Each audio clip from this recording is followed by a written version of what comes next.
In this video, I'll show you how to manage and edit your Google business profile by doing a complete walkthrough of your dashboard so you know where everything is and where to find it. So this here is your dashboard. You may see something a little different depending on the business type you selected. Some of you may also see a little row of cards below these icons here. And those things are pretty much just suggestions from Google on what to do with your profile.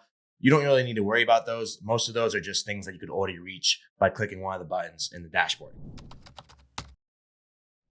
So let's get right into it, starting with the edit profile section. To access it, all you need to do is click on the edit profile button. So this is where all your core business information will live. If you ever need to change any of your business details, this is likely where you will do it. The first item on our list here is business name. This is where you can go to change your business name on your Google business profile. To do so, all you need to do is click on the pencil icon, type in your new name, and click save. Next is business category. To change your business category, all you need to do is click on the pencil icon again. And then as you can see, you've got a primary category. This will already be selected. You select this during the sign up process. If you want to change your primary category, this is where you do it. But then as you can see below, there's also additional categories. You can add up to 9. So just add all that are applicable. So as you can see, they have some suggested ones from Google once I start typing. So I'll just type L. As you can see, a bunch of different options to pick from. So just go through the different services you offer. And if any of these categories apply to you, that's where you'd add them. Categories are public facing as well. So as you can see here, plumber is the category for these businesses and it's right below their name. That's the main category that is. So next is description. This is where you will go if you want to update your description. As you can see, Google has a suggest description. So using their AI tool, you can just have them write you one if you're not happy with what you have, and you can use it if you want. Next is opening date. This shows how long your business has been operating and it appears publicly on your profile. Next is phone number. This is where you will go to update your phone numbers. You have 3 in total. You got 1 primary and 2 additional ones. Your primary phone number is the main one that you'll be using. This is the public facing one. So customers and clients, that's what they'll be reaching out to. And then the additional ones are not public facing. The only reason you really want to use an additional phone number is if you want to use a call tracking number in your primary and then use your real phone number in your additional so that you can get that consistency across the web for your name, address, and phone number. It's a SEO thing, but that's why you'd want to use that. And this is where your phone number will display on your profile.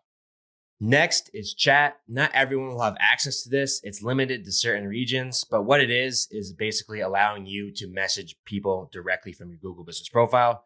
And you can use both WhatsApp and your actual phone number. Next is website. So whatever link you have here is where people will be brought to when they click on this button right here on your profile. Next is social profiles. This is where you can add all the links to your social media profiles, and it's got all the major ones. You can see in this drop down here. And where this will display on your profile is right here, just below the profiles heading. So next, you got the location and areas section. This is where you will go if you need to update anything regarding your business location.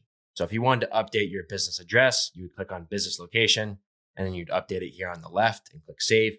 If you wanted to update your pin on the map, all you need to do is click adjust and slide this around to wherever you want. I would double check this. Sometimes it's wrong. And if it's wrong, then people are getting directions to the wrong place. So you just want to double check that it's actually over your real world location. And then this button above, the show business address to customers. If you turn this off, what it would do is it would hide your pin from the map and effectively make you a service area business now. And so now you're going to show up as a highlighted area on the map.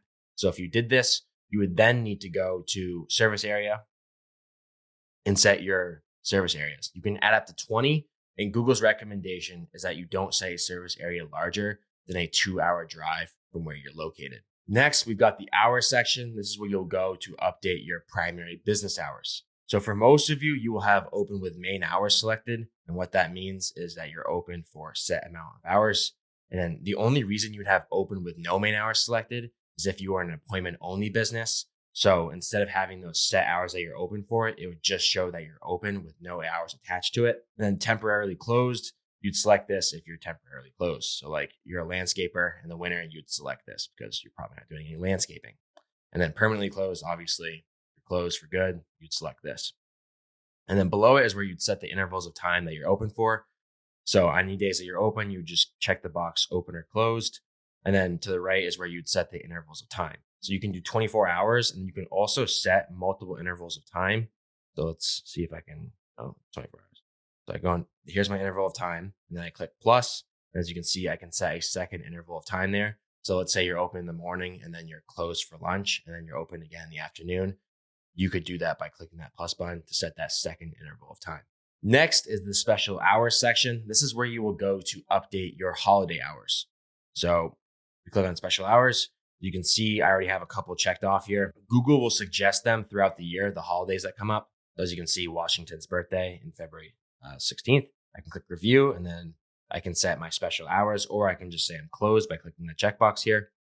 And then if you want to set dates that aren't holidays, you would just click the add date, and then you would set whether you're closed or what your special hours are. Next, we've got the add more hours section. These are specialty hours that only really apply to like bars and restaurants. So for most of you, you don't need to worry about this, but if any of these buttons look like they would apply to your business, so for example, you're a bar and you offer happy hour, all you need to do is click the button and then add those hours there. And finally, we have the more section, otherwise known as attributes. So these are ranking factors and they do show up on your profile.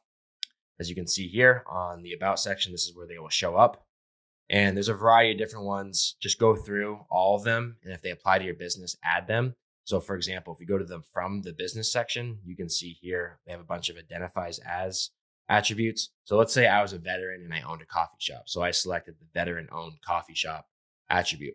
So now anytime somebody near me is searching for veteran owned coffee shops near me, I'm probably going to rank there because I have this attribute selected. Next, we got read reviews. So this is where you will reply to all of your reviews. It's pretty straightforward. Just click reply to reviews, and then you'll get a list of all the reviews you haven't replied to, and you can just go through them one by one. This is a good idea to do because it is public facing and customers will see this. You can also update your replies by clicking the edit button here and updating it to whatever you want to be.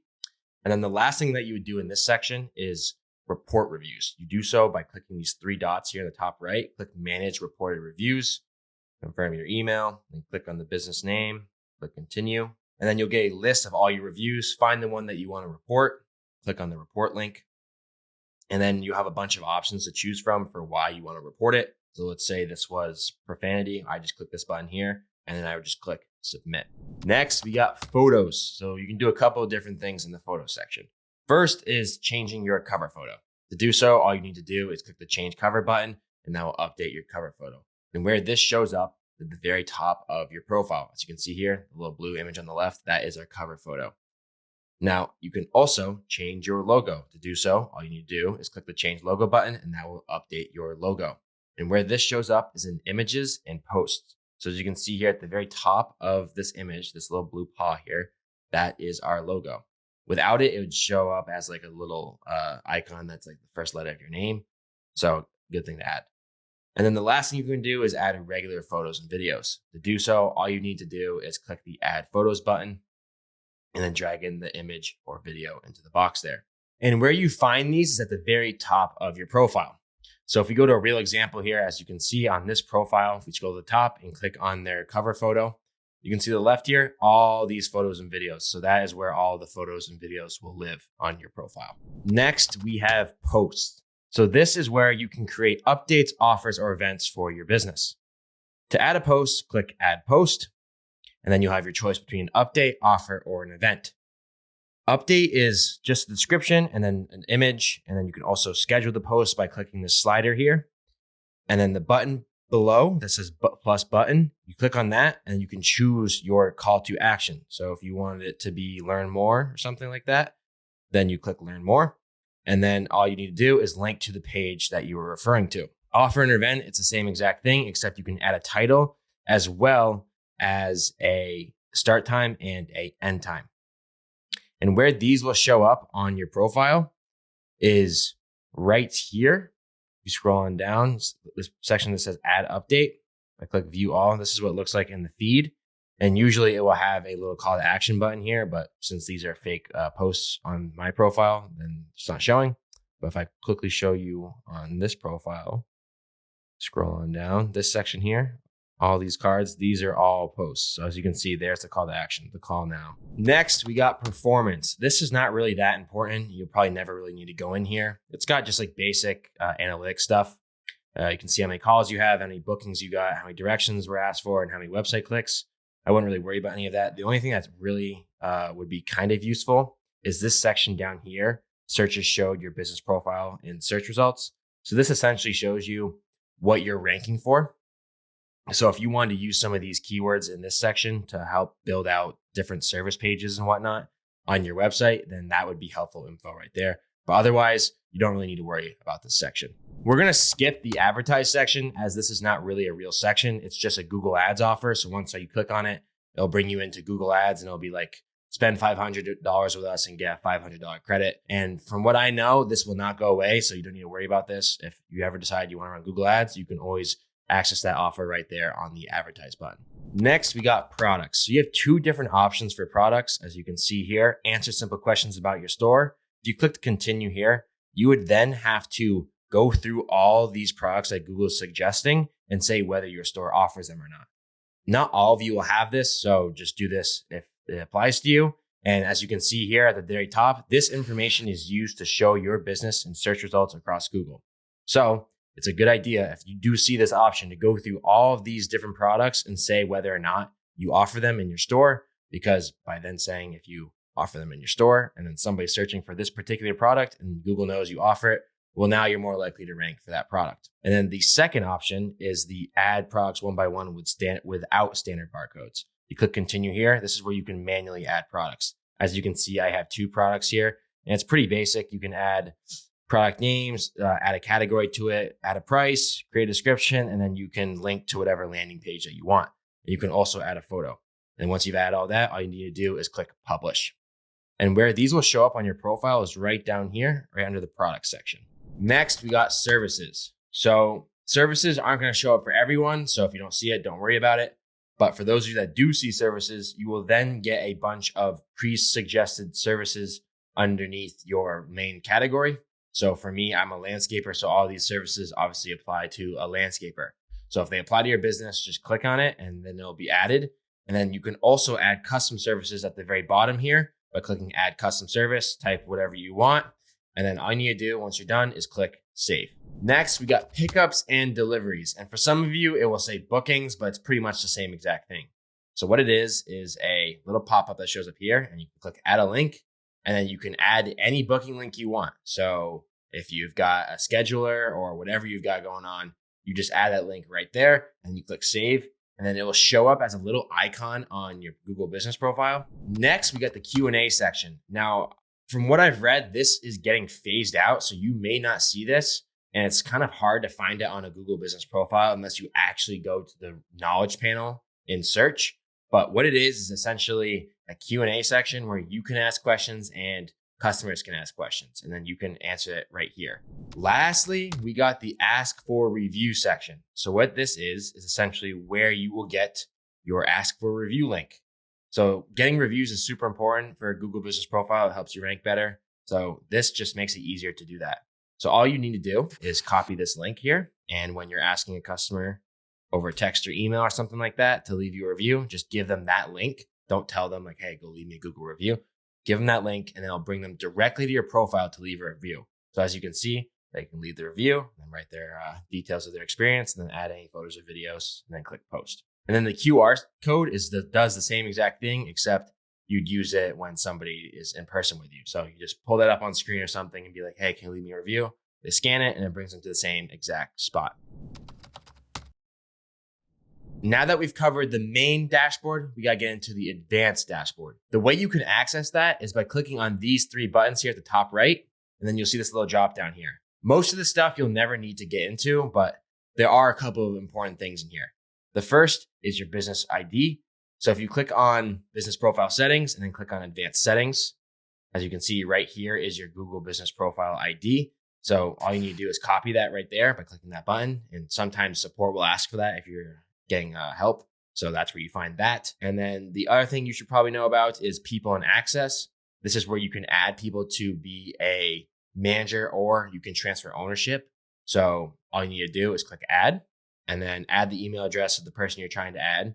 And then if you're trying to transfer ownership, you would just click owner. And if you're trying to add a manager, like an employee or an agency like us, you would just click manager and then you'd invite them. And then they'll automatically get a email notification. You can also add a new profile from here. So all you need to do is click add new profile and it'll take you through the sign up process. You can also manage multiple profiles here. By clicking on your profiles, you will see a list of all the profiles that your email manages. So if you wanted to add multiple locations, so let's say you are a chain, restaurant chain or something like that, to add a second location, all you need to do is click the add location button here, and then it will prompt you to sign up for a Google Business Profile. If you want to change the notifications that you're getting, you do so here as well by clicking on the notifications button. And then anything you don't want to receive notifications about, you just turn the slider off. You don't need to worry about help and support. This will just take you to a help support article. If you need to send feedback, just click on the send feedback button.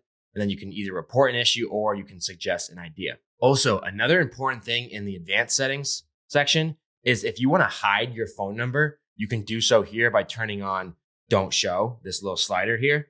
This is important. You definitely should add a phone number if you can, because for, like I mentioned earlier, name, address, phone number, having consistency across the web will help you with your SEO stuff and make you rank better. And that's the basics of your Google Business Profile dashboard. If you got any questions, drop them in the comments below. And if you want to learn how to optimize your Google Business Profile, check out this video right here.